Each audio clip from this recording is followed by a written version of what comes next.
দীঘায় যা খরচা। আমরা দুজনে আজকে এই সব রান্না করেছি।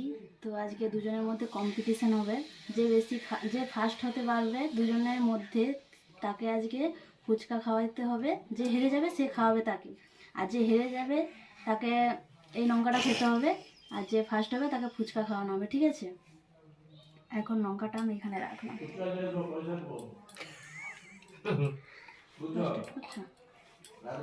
হ্যাঁ বাবা, বরকি যা সাজাইছে।